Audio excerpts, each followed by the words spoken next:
Bagaimana cepat mengingat sesuatu? Itu yang ditampilkan oleh Quran. Kalau Anda ingin mengeksplor potensi pengetahuan sampai jadi luar biasa, maka Allah mengajarkan cara-cara itu yang akan dibahas. Cuman masalahnya, waktu kita itu tinggal 5 menit lagi.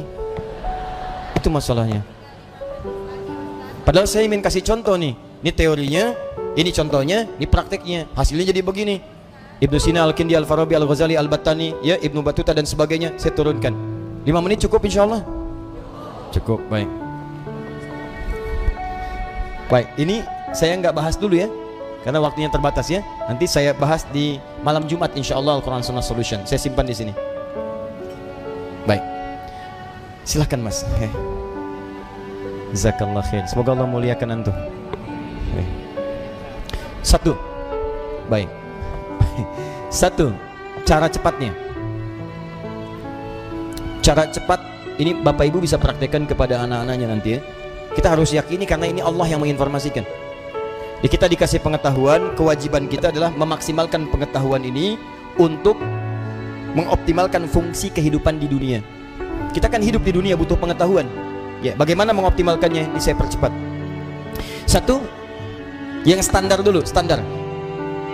Quran surah Al-Alaq ayat yang pertama.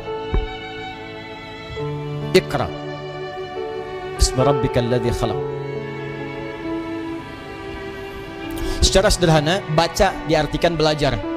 Orang Arab sekarang kalau menyebut Iqra, aina taqra, maksudnya aina tadrus, di mana belajar. Maka yang pertama, maaf kalau Anda muslim, Anda beriman, ya, beriman kepada Allah, yakin dengan kesempurnaan diri kita, kewajiban pertama untuk memaksimalkan pengetahuan, tidak boleh ada orang Islam yang tidak belajar, mesti belajar. Kemudian diturunkan lewat hadis Nabi sallallahu alaihi wasallam, lihat cara belajarnya, perhatikan caranya. Awas, bukan biasa. Talabul ilmi fardhatun ala kulli muslim. Belajar, menuntut pengetahuan, ilmu. Nabi mengatakan talabul ilmi. Nah, ini yang mau saya garis bawahi.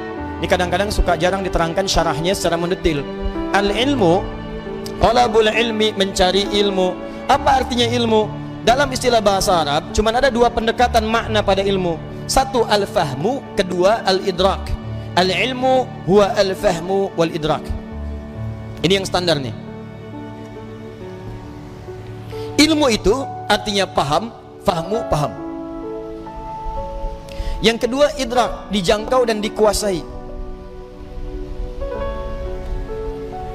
Jadi kalau bapak, ibu, atau anaknya misalnya disekolahkan dimanapun, jangan cukupkan hanya hadir di sekolah saja. Jangan cukupkan ditempatkan dia duduk di dalam kelas, jangan. Itu bukan sifat muslim. Sifat muslim itu ketika belajar, cek kembali, paham gak yang dipelajari? Dikuasai gak pengetahuannya? Jangan biarkan Anda datang cuma ke kampus, ke sekolah untuk duduk, apalagi duduk paling belakang gak mau nanya, terus pulang. Lihat, pelajari, pahami. Kenapa rumusnya begini? Kenapa fisika begini? Kenapa hukum gaya F1 sama dengan F2? Kenapa gaya ada tekanan F sama dengan berbanding lurus dengan P? Apa hukum Pascalnya? Kenapa bisa begini? Modifikasi lagi, keluarkan rumus cepatnya. Itu sifat muslim. Hadirkan dalam kehidupan. Ya, jadi apa yang Anda ingin pelajari, jangan cukupkan sampai dengan tahu, kita mesti paham. Apalagi yang dipelajari adalah ilmu-ilmu agama, maka berubah kalimatnya langsung dari fahmu jadi fiqhun, fikih. Fiqhun. Kalau Anda ingin berusaha sampai paham, maka diawali dengan tak di depannya, tak tambah tak. Kalau semangat Anda berlipat, ingin benar-benar paham, berlipat semangatnya, tambahkan tasydid sebelum huruf akhirnya. Pakai kaf, tasydidkan. Maka dari fikih jadi tafaqqaha, ya tafaqqahu, tafaqquh.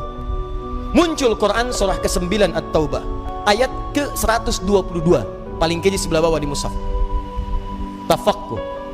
Falaula nafara min kulli firqatin minhum ta'ifatun liyatafaqqahu fid-din. Wa ma kana al-mu'minuna liyanfiru kaffah. Tidak semestinya semua orang beriman berjuang ke medan perang semua. Falaula nafara min kulli firqatin minhum ta'ifah. Mesti ada sekelompok orang yang berkonsentrasi di antara mereka, orang-orang beriman. Apa konsentrasinya? Liyatafaqqahu fid-din, untuk mendalami ad-din. Langsung menggunakan tafaqquh. Yang didalami apa? Ad-din. Apa itu ad-din? Islam. Tahu dari mana? Quran surah ketiga ayat ke-19. Inna ad-dina 'indallahil Islam. Apa itu Islam? Islam turunan-turunan dari amalan. Pokoknya ada 5. Di hadis Muslim, nomor hadis yang ke-8, riwayat Umar bin Khattab radhiyallahu taala anhu. Dari mulai syahadat, dari mulai salat, dari mulai zakat, dari mulai puasa sampai dengan haji. Kalau Anda ingin belajar salat, jangan cukupkan tahu cara takbir. Takbirnya begini ya, ucapkan Allahu Akbar sampai dengan salam. Pertanyaannya, Anda paham nggak yang dibaca? Jangan-jangan selama ini Anda salat, Anda nggak ngerti yang dibaca. Ruku Anda nggak ngerti yang dibaca. Sujud ibu tidak paham yang dibacakan. Duduk di antara 2 sujud berdoa tapi nggak ngerti doanya. Bagaimana bisa khusyuk dalam sholat?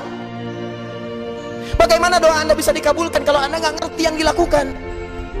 Anda kerja urusan dunia saja, Anda sampai sekolah supaya paham Pak, ikut training stadium general macam-macam supaya paham pekerjaan. Begitu Anda kerja terima gaji 10 juta meninggal. Ini urusan akhirat abadi kita, dibawa sampai ke akhirat, kita yakini itu. Masa urusan akhirat kita biasa-biasa aja? Tuh lihat Abu Bakar, sahabat Nabi, kurang apa lagi? Sahabat Nabi, dari awal, mertua Nabi, hidupnya dengan Nabi, hijrahnya mendampingi Nabi, wafatnya dikubur di samping Nabi. Saking pahamnya dengan sholat, takbir Allahu Akbar, gemetaran tangannya. Ditanya kenapa? Saya mengatakan Allahu Akbar, saya komitmen Allah yang paling besar, tapi saya takut ketika mengucapkan itu saya pernah merasa besar dalam kehidupan, sombong dari orang lain, merasa besar kepala dalam pasangan, merasa yang paling hebat dalam kehidupan, atau yang paling khusyuk dalam sholat. Saya takut, gemetaran Pak, saking pahamnya Allahu Akbar. Kita beda tipis tuh, ke puncak subuh-subuh gemetaran juga. Ya kita mau sampai kapan sholat gak paham? Haji itu, dari sekian yang haji berangkat, paham gak yang dikerjakan? Tawaf dibaca bolak-balik, ngerti gak? Paham gak bacaannya? Saya kadang-kadang suka merasa sedih deh kalau situasi tawaf itu. Kenapa sih travel tidak mengajarkan sesuatu yang maksimal? Ayo, Anda akan ditanya oleh Allah Subhanahu wa taala. Mereka tuh sudah jual kebunnya, ada jual tanahnya, ada jual pakaian-pakaian untuk datang ke sana. Mereka punya hak untuk berhaji dengan benar. Jangan bebani dengan sesuatu yang tidak ada maksimal gitu. Itu kan doa tawaf cuma 2. Doa tawaf itu 2 Pak. 1 dari Hajar Aswad ke Maqam Ibrahim. Subhanallah, walhamdulillah, wala ilaha illallah, wallahu akbar. Itu ada kisahnya. Kalau bacanya benar, maka Allah akan anugerahkan jawaban doa setiap yang diminta, seperti Allah mengabulkan permintaan Nabi Ibrahim. Itu ada di surah Maryam kisahnya. Ada. Dari ayat 47 sampai ayat 50-nya. Ada kisahnya. Makanya kita berhenti di Maqam Ibrahim. Dari Maqam Ibrahim sampai dengan ke Rukun Yamani, bebas mau minta apa aja. Nggak ada doa spesifik. Bahkan boleh pakai bahasa Indonesia. Karena itu kita ditunggu. Makanya belajar dulu fikihnya. Ini saya bacanya gimana cara bacanya ini, subhanallah, alhamdulillah. Begitu Anda sampai Maqam Ibrahim, baca senyamannya. Minta, ada doa untuk orang tua. Mungkin ibu Anda sedang meninggal dunia, dia butuh doa. Ayah Anda di alam kubur butuh doa. Ayah Anda hidup butuh doa. Tetangga Anda, anak Anda, istri Anda, itu kan kita mintakan. Sampai ke Rukun Yamani, ke Hajar Aswad, doanya kemudian oleh Allah Subhanahu wa taala diarahkan kepada yang maksimal. Diseleksi lagi yang tadi, jangan-jangan minta tapi bukan kebutuhan, cuman keinginan, nggak ada maslahat. Makanya diarahkan kepada yang manfaat dunia dan manfaat akhirat. Rabbana atina fid dunya hasanah wa fil akhirati hasanah wa qina adzabannar. Sampai situ.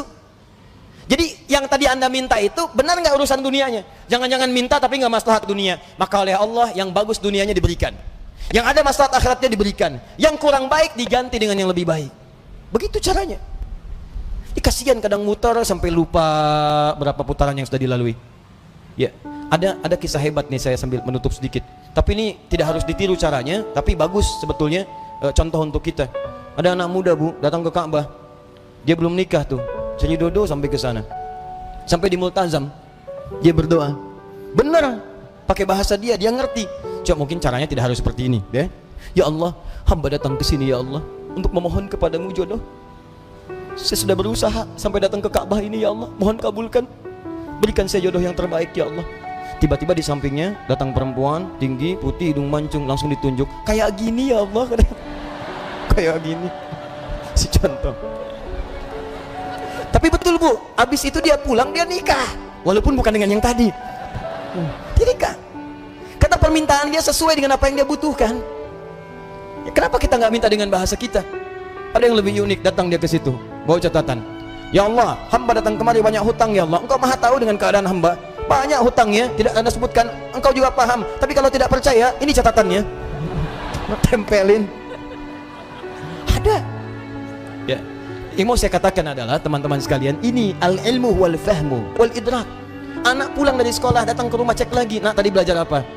Dulu ibu kami begitu, pulang tadi belajar apa? Coba ajarkan lagi. Seperti apa? Kenapa ketemu begini? Kenapa begitu? Maghrib semua TV berhenti. Ayo datang semua mengaji. Mau lari kemanapun akan dikejar, Bu. Saya pernah sembunyi di bawah lemari, dikejar. Cari mana katanya? Cari, suruh menghadap. Kalau belum mengaji nggak bisa tenang. Ini kita kehilangan nilai-nilai itu. Jadi kita tuh mesti pintar, Pak. Dulu orang begitu. Di ngajinya tuh jelas. Begitu dibahas pengetahuan, dikuasai dengan baik. Silahkan cek ulama-ulama dulu. Penguasaannya itu total. Nah, tapi ada satu hal lagi. Jika Anda kerjakan ini, maka Anda akan mendapatkan percepatan pengetahuan dari Allah Subhanahu wa Ta'ala melampaui batas-batas pengetahuan biasa. Apakah kemudian tips yang diberikan oleh Al-Quran sebagai petunjuk itu? Ini yang paling penting kita dapatkan.